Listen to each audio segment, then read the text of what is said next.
아멘.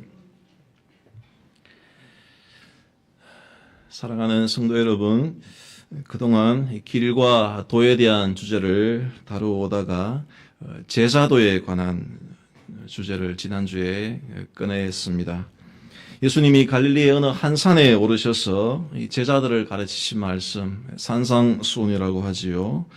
그 산상수훈은 제자의 길, 제자도가 무엇인지를 보여주는 말씀이었습니다. 좁은 길로 가라. 너희는 세상의 빛과 소금이 되라 하신 그 말씀은 우리가 무리에서 머무는 것이 아니라 제자가 되라고 요구하시는 말씀이었습니다. 예수님은 자신을 따라오고 환호하는 수많은 무리들이 땅에서 복만을 받아 누리는 그 무리로 남을 것이 아니라 저 하늘의 상을 바라보고 고난도 감수하는 이 제자의 길을 가기를 바라셨습니다. 산 아래로 내려가면은 대적자들이 기다리고 있고 또 십자가의 길이 기다리고 있는데 앞으로 그 길을 이어서 갈 이 제자들을 집중적으로 훈련하고 계셨던 것입니다. 성도 여러분, 이 제자도에 관한 말씀을 너무 부담스러워하지 마시기를 바랍니다. 내 힘으로 이 길을 가려고 하니까 힘들어 보이고 또 어려워 보여서 주저하게 됩니다. 이 일은 내가 주도하는 것이 아니라 주님께서 나를 도구로 사용하시는 일이기 때문에 부담을 가질 것이 아니라 내가 주의 일에 쓰임받는 영광스러운 길로 나아가는구나, 이런 생각으로 감사하는 마음을 가지는 것이 중요합니다. 너희는 세상의 빛이라 하셨는데 우리 스스로 빛을 발하는 발광체가 될 수 없다고 했습니다. 우리는 그리스도의 빛을 받아서 반사하는 거울과 같은 반사체 역할을 하는 것입니다. 반사체인 우리는 세상을 향해 빛을 발해야 된다는 그런 부담감을 가질 필요가 없습니다. 먼저 주님께로부터 말씀의 빛을 받는데, 은혜를 받는데 집중하는 자세가 중요합니다. 그리고 나면 그리스도의 빛으로 우리가 충만해지면 자연스럽게 그리스도의 빛을 발하게 되어 있습니다. 이것이 제자의 길을 가는 출발점이고 원리가 되겠습니다.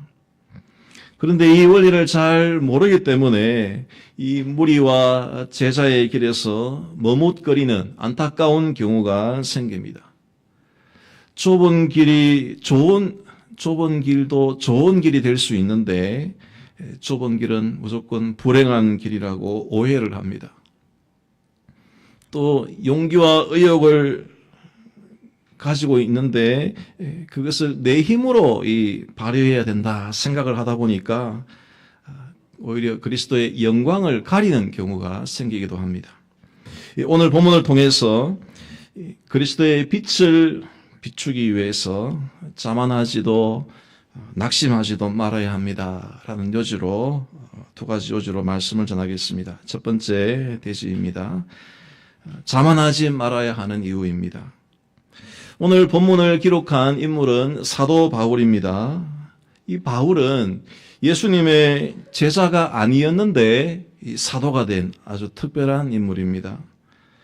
예수님이 제자들에게 산상수훈을 말씀하시면서 제자 훈련을 하실 때 이 바울은 그 자리에 없었습니다. 그때 바울은 예수님의 복음을 알지도 못했고 구약의 율법에 더 관심이 많았던 자입니다. 율법의 눈으로 예수님을 바라보니까 이 복음을 믿는 자들을 도저히 용납할 수가 없어서 박해자가 되었습니다. 그런데 그런 그가 제자도 아니었고 복음을 대적하던 그가 어떻게 이 복음을 전하는 사도로 또 성경을 기록하는 이런 인물이 될 수가 있었습니까? 그것은 바울이 부활의 주님을 빛 가운데에서 만나는 경험을 했고 그것을 통해 심령이 변화되었기 때문입니다. 바울이 기독교인들을 박해하러 가던 그 다메섹 도상에서 부활하신 주님을 만나게 되었습니다. 이 사건이 그가 머리로만 알고 있던 그 하나님의 존재를 실제 임재로 경험하는 계기가 되었습니다. 오늘 6절 말씀이 그가 다메섹에서 만났던 하나님이 어떤 분인지를 말해주고 있습니다.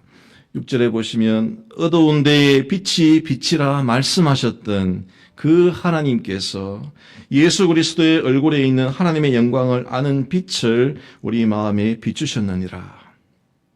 이 6절에서 이 말씀이라는 단어 그리고 빛이라는 단어에 주목해 보시기 바랍니다.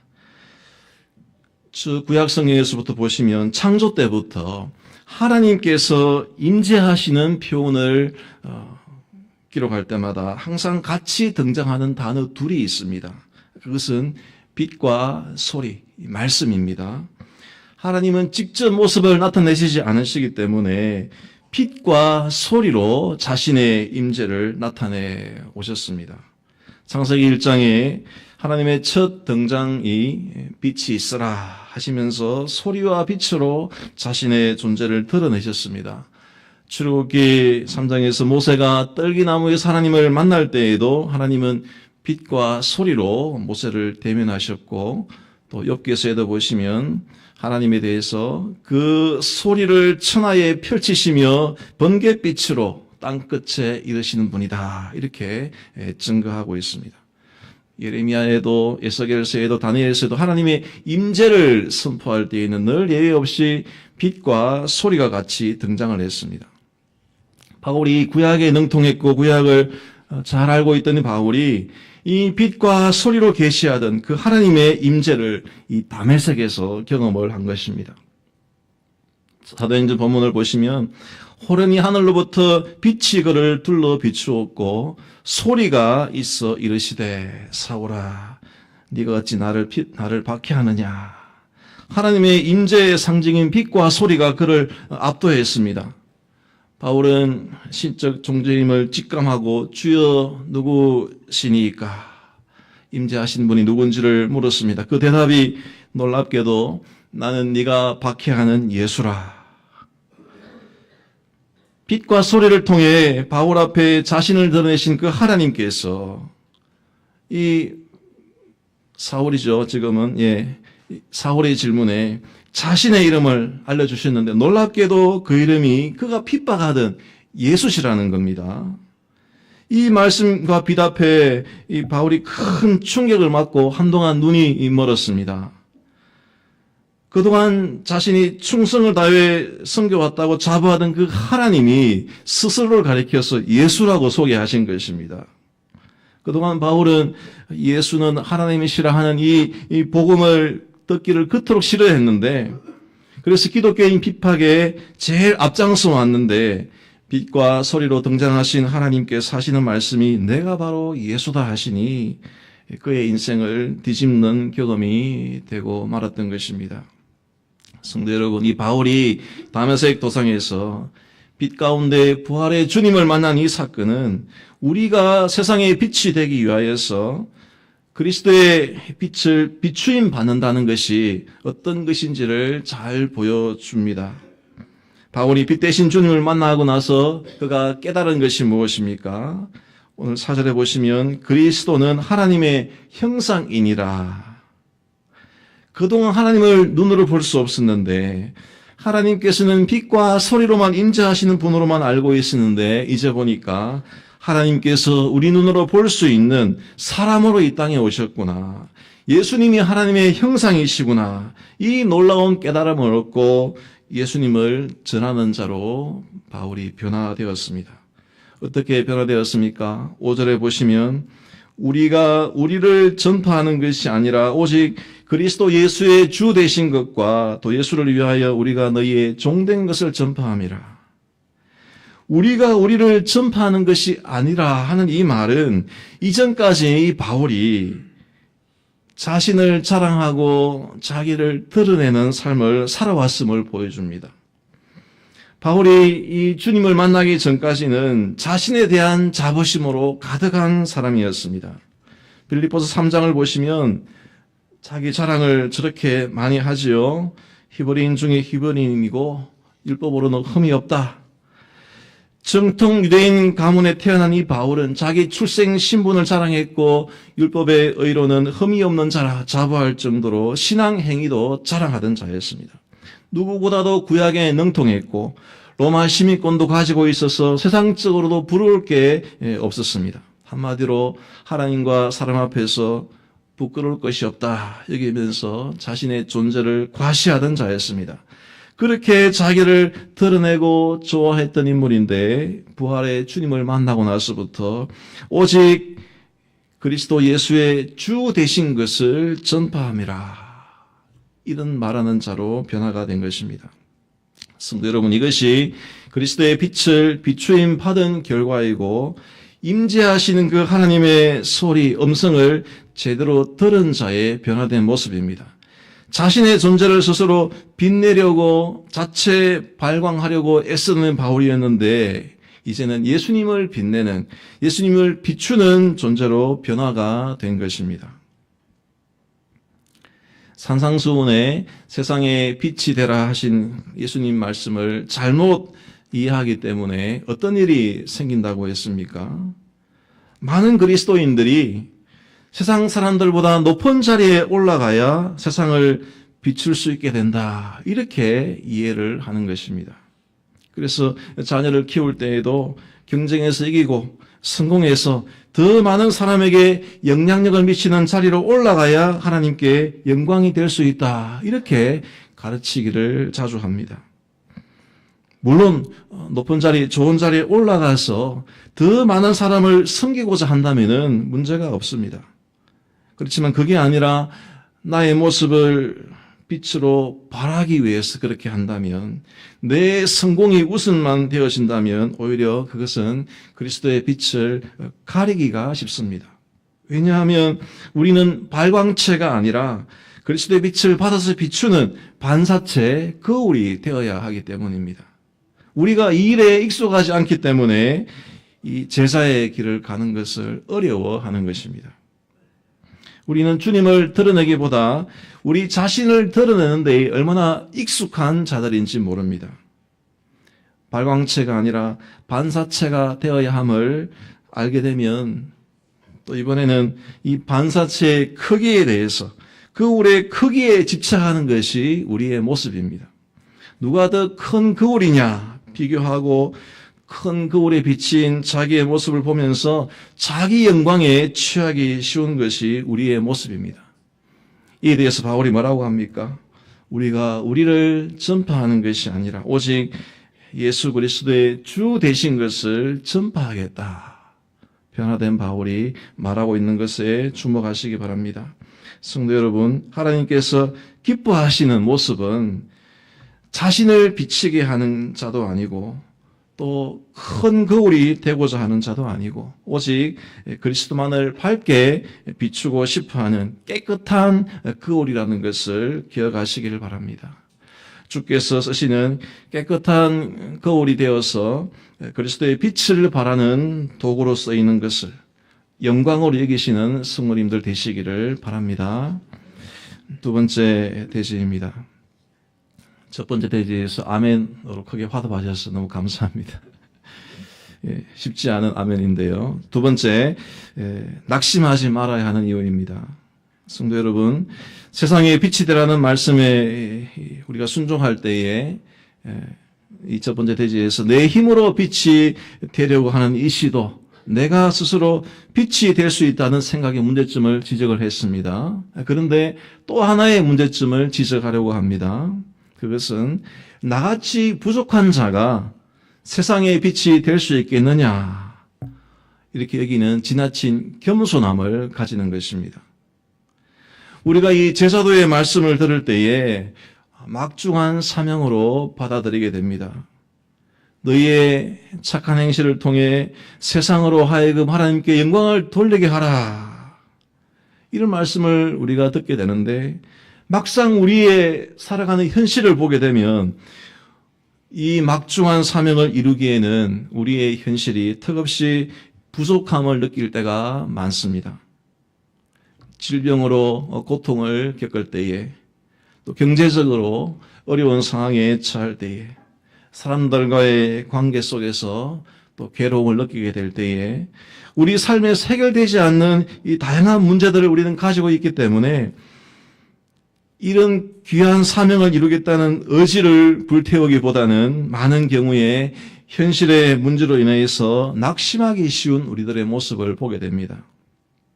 그래서 하나님께 영광을 돌리는 일은 크게 성공한 사람들이나 하는 것이지, 아니면 특별한 체험을 하는 사람들이 하는 것이지, 나같이 평범한 사람이, 아니 남들보다 부족해 보이는 나로서는 내 몸 하나 챙기기도 힘든데 어떻게 세상의 빛이 될 수 있고 하나님께 영광을 돌리는 이 큰 일을 할 수 있겠느냐, 이런 생각을 가지는 것입니다. 충분히 그런 생각을 가질 수 있다고 봅니다. 오늘 이 본문에도 이 사도 바울이 그런 심경을 느끼고 있습니다. 1절, 8절 또 읽지 않았지만 16절에 보시면 바울이 낙심이라는 단어를 쓰고 있습니다. 이 낙심이라는 말, 한자 뜻 그대로 하면 마음이 떨어진다 하는 뜻이고, 또 영어 성경의 표현으로 보면 lose heart, 마음을 잃는다 하는 뜻입니다. 하나님께 듣는 마음을 구해야 되는데 답답한 현실 앞에서 그 듣는 마음을 구할 마음조차, 기도할 마음조차 생기지 않는 그런 상태를 말합니다. 바울이 왜 이 낙심을 언급하고 있습니까? 바울이 부활의 주님을 빛 가운데서 만나고 나서 그 이후에 자기를 빛내던 요소들 다 이제는 자랑거리들 다 배설물처럼 여겨버렸다고 합니다. 빌립보서 3장에 보시면 내게 유익하던 것을 내가 그리스도를 위해서 다 해로 여겼다. 내 주 그리스도 예수를 가장 아는 지식을 가장 고상하게 여기면서 이전 것을 배설물로 여겼다고 합니다.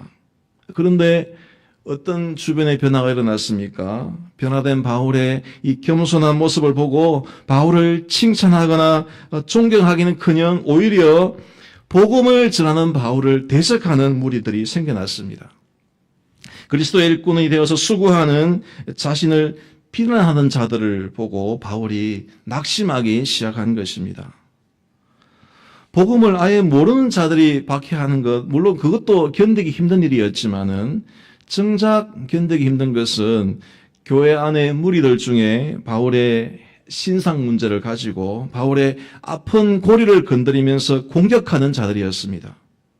어떤 이들은 이 바울이 12제자 중에도 들지 못하는 자인데 어떻게 사도 행세를 하느냐 하면서 바울의 사도권을 폄하했습니다. 어떤 이들은 바울의 외모를 가지고 공격을 하면서 바울은 글은 잘 쓰는지 모르겠는데 말하는 것이 시원치 않다. 스피치에 재능도 없으면서 복음을 전한다고 비난을 한 것입니다. 또 바울이 육체에 가시가 있어서 고침받기를 간절히 기도했는데 낫지 못했다. 그런 고백을 한 적이 있습니다. 이 소식을 들은 대적자들은 아마도 바울은 자기 병도 고치지 못하는 자라고 기도의 능력도 부족한 자라고 비난을 했을 것이 분명합니다. 성도 여러분, 이러한 바울을 향한 비판의 말들, 그냥 웃어 넘길 만한 말이 하나도 없습니다. 다 폐부를 찌르는 말이고 또 마음에 큰 상처를 남기는 공격들이었습니다. 한 명도 아니고 여러 명이, 또 한 번도 아니고 반복해서 이런 공격을 당하면 낙심할 수밖에 없는 것입니다. 사실 저도 얼마 전에 낙심한 일이 있었습니다.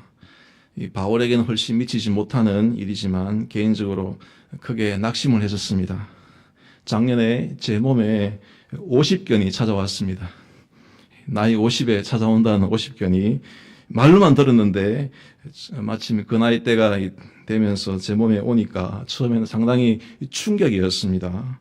어느 날부터 이 통증이 조금씩 심해져 가다가 팔이 위로 잘 올라가지 않는 것입니다. 그러다가 심해지니까 이 주일 예배 때에 마지막에 강복 선언을 하는데 팔을 올리기 힘들 정도가 되었습니다. 이러다가 축도할 때 팔도 들지 못하는 목사가 되는 거 아닌가 염려하면서 한동안 좀 낙심을 했었습니다. 몇 주 동안 혼자 끙끙 앓다가 이게 부끄러워할 일이 아니고 누구에게나 올 수 있는 일이라고 생각하고 주변에 얘기를 하기 시작했습니다. 그랬더니 마침 실력 있는 의사 선생님을 소개받아서 잘 치료를 받았습니다. 지금은 거의 회복 단계에 있습니다. 요즘 제가 이 두 팔을 올리고 내릴 수 있다는 것을 얼마나 감사한지 매일 감사를 드리고 있습니다. 성도 여러분, 제가 만약에 계속 혼자만 고민하다가 치료받지 못해서 강복 선언하는데 팔을 올리지 못한 모습을 보시면 여러분 어떻게 하시겠습니까? 소문을 내시겠습니까? 아니면 기도해 주시겠습니까? 우리 성도님들, 예, 기도해 주시리라 믿습니다.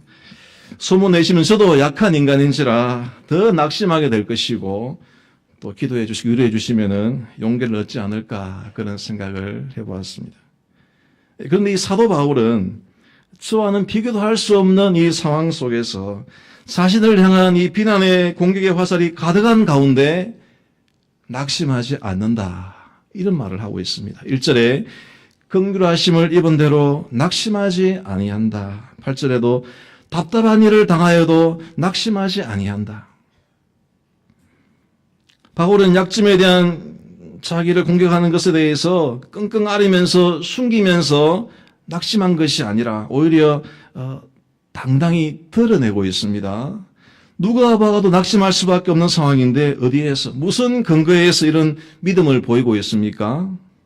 1절에 답이 있습니다. 이 직분을 받아 긍휼하심을 입은 대로 낙심하지 아니한다. 바울이 자기가 낙심하지 않는 이유를 하나님의 긍휼하심 때문이라고 합니다. 이 긍휼하심, 하나님께서 불쌍히 여기시는 자에게 베푸시는 은혜입니다. 바울이 하나님께로부터 어떤 긍휼하심을 받았습니까? 디모데전서 1장을 한번 참고해 보시면은 우리 같이 한번 긍휼의 주목해서 한번 읽어보겠습니다. 시작. 내가 전에는 비방자요, 박해자요, 폭행자였으나 도리어 긍휼을 입은 것은 내가 믿지 아니할 때에 알지 못하고 행하였음이라. 우리 주의 은혜가 그리스도 예수 안에 있는 믿음과 사랑과 함께 넘치도록 풍성하였도다. 아멘. 바울은 하나님을 비방하던 자였습니다. 십자가에 달린 예수님과 그를 믿는 신자들을 조롱하는 일에 제일 먼저 앞장섰던 자였습니다. 지금 그가 사도가 되어서 이 당하는 공격들, 그 이상으로 사도가 되기 전에 바울이 예수님과 그에 따르는 제자들을 죽이고 박해했던, 시도를 했던 자였습니다. 그래서 내가 죄인 중에 괴순이라 하고 인정하기도 하지 않습니까? 복음을 대적한 죄로 따지면은 제일 먼저 가장 큰 심판을 받아 마땅한 자신이었는데, 그런 자신에게 긍휼을 베푸신 하나님을 생각하게 되면 낙심거리가 되지 않는다는 것입니다. 멸망의 길로 가던 그의 영혼을 하나님께서 애처롭게 여기시면서 구원을 베푸신 그 은혜를 생각하면은 지금 자신이 받는 이 공격은 낙심할 이유가 되지 못한다는 것입니다. 바울은 낙심하기는커녕 어둠 속에 있던 자신에게 빛을 비추셨던 그 하나님께 감사로 나아가고 있습니다.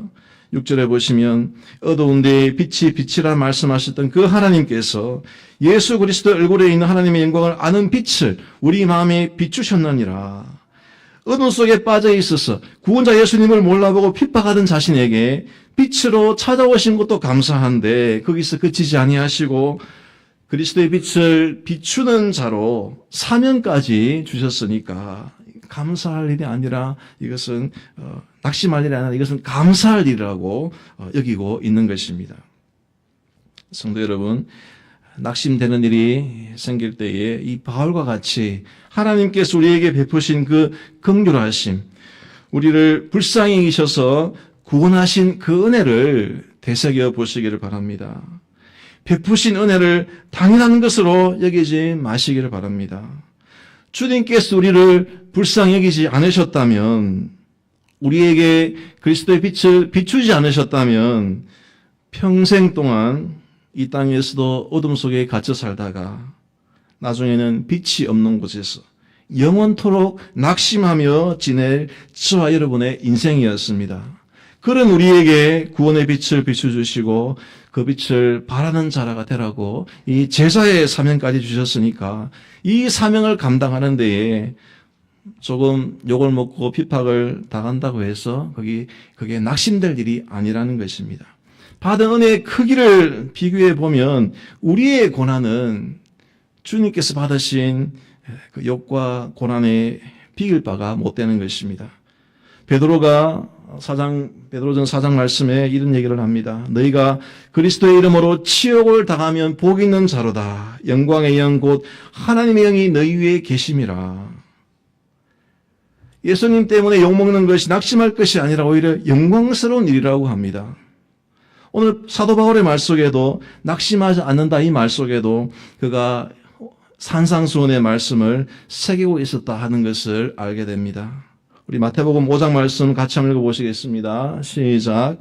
나로 말미암아 너희를 욕하고 박해하고 거짓으로 너희를 거스르러 모든 악한 말을 할 때에는 너희에게 복이 있나니 기뻐하고 즐거워하라. 하늘에서 너희의 상이 큼이라. 아멘. 그런데 더 놀라운 것은 바울이 여기에서 그치지 않고 더 나아간다는 것입니다. 자신의 약함을 보고 낙심하지 않는 데서 그치는 것이 아니라 자신의 약함을 하나님의 영광을 비추는 그 사명과 연결을 시키고 있습니다. 우리 7절 말씀 한 번 더 같이 읽어보겠습니다. 시작. 우리가 이 보배를 질그릇에 가졌으니 이는 심히 큰 능력은 하나님께 있고 우리에게 있지 아니함을 알게 하려 함이라. 아멘. 이 보배는 광채를 발하는 그리스도를 가리킵니다. 질그릇은 보잘것없는 바울 자신을 가리킵니다. 사람들의 공격을 받아서 깨지기 쉽고 낙심하기 쉬운 이 바울의 상황을 볼품없는 질그릇에 비유를 하고 있습니다. 성도 여러분, 이 바울이 자신이 볼품없고 깨지기 쉬운 질그릇과 같은 존재임을 숨기지 않고 있습니다. 드러내고 있습니다. 자신의 사명이 그리스도의 빛을 드러내는 것임을 누구보다도 잘 알고 있는 바울이 이것이 자신의 약점이 이 일에 방해가 된다고 생각한다면은 숨겼겠지 않습니까? 그런데 숨기지 아니하고 드러내고 있습니다. 이것은 무엇을 말해줍니까? 우리의 약점이, 우리의 어렵고 답답한 현실이 그리스도의 빛을 드러내는데 누가 되는 것이 아니고 방해가 되는 것이 아니고 오히려 우리의 약함이 그리스도의 빛을 발하게 되는 도구가 된다 하는 사실입니다. 왜 그렇습니까? 보배가 질그릇에 담겨 있기 때문에 보배가 더욱 빛나게 되기 때문입니다. 보배가 질그릇이 아니라 황금 보석 상자에 담겨 있다면은 사람들이 이 보배만큼이나 상자에도 집중하게 될 것입니다. 마찬가지로 하나님께서는 그 하나님의 영광을 약함을 통해서 더욱 밝은 빛을 발하게 하십니다. 사람들의 외면을 받고 조롱을 받는 그 십자가가 하나님의 영광을 가장 밝히 드러내는 도구가 되었지 않습니까? 성도 여러분, 우리가 높은 자리에 올라가도 자만하지 아니하고 겸손한 자가 되면 하나님의 영광의 빛을 발할 수 있습니다. TV 화면에서 수상자로 나와서 하나님께 영광을 돌린다는 말을 하는 분들 보면 감동을 받습니다. 그러나 더 큰 감동을 우리에게 주는 것은 어려운 형편 가운데서도 낙심하기 쉬운 상황에서도 믿음을 잃지 않는 성도들을 보게 될 때입니다. 오랜 투병 생활을 하면서도 불평하기보다 그것을 감내하면서 자기보다 더 아픈 사람을 살피고 위로하는 분들이 계십니다. 형편이 어려운 가운데서도 과부의 두레돈 같은 헌금을 주께 드리면서 주님의 교회를 먼저 생각하는 분들이 계십니다. 그런 분들을 보게 될 때에 저분은 주님의 사랑을 얼마나 크게 받으셨길래 낙심하지 아니하고 소망 가운데 거하시는가 존경하게 됩니다. 불신자들이 그런 분들을 보면은 고난 중에서도 인내하는 모습을 성도들을 보게 되면 저런 상황에서도 감사의 모습을 잃지 않은 걸 볼 때에 자기에게는 없는 소망의 이유를 물어오게 되는 것입니다. 그때가 바로 연약한 자를 통해서 역사하시는 하나님의 영광의 빛이 드러나는 순간이라고 하겠습니다. 성도 여러분, 낙심하기 쉬운 가운데서도 나 같은 죄인 살리신 하나님의 긍휼하심을 입고 다시 일어나시기를 바랍니다. 우리가 약할 때 그때가 하나님의 영광의 빛을 광채로 드러낼 수 있는 가장 좋은 때라는 것을 기억하시기를 바랍니다. 그리고 약함을 숨기지 않고 서로 나눌 수 있고 이것을 소문으로 퍼뜨리는 것이 아니라 서로 기도하는 그런 우리 공동체가 되기를 바랍니다. 약한 성도들, 어려움에 처한 성도들을 볼 때에 이 교회가 낙심하지 아니하고 복음의 강체를 잘 드러내는 교회가 될 수 있도록 서로 위로하며 격려하며 기도하는 믿음의 공동체를 세워가는 우리 성도님들 되시기를 간절히 바랍니다. 305장 화답의 찬송 드리겠습니다. 나 같은 죄인 살리신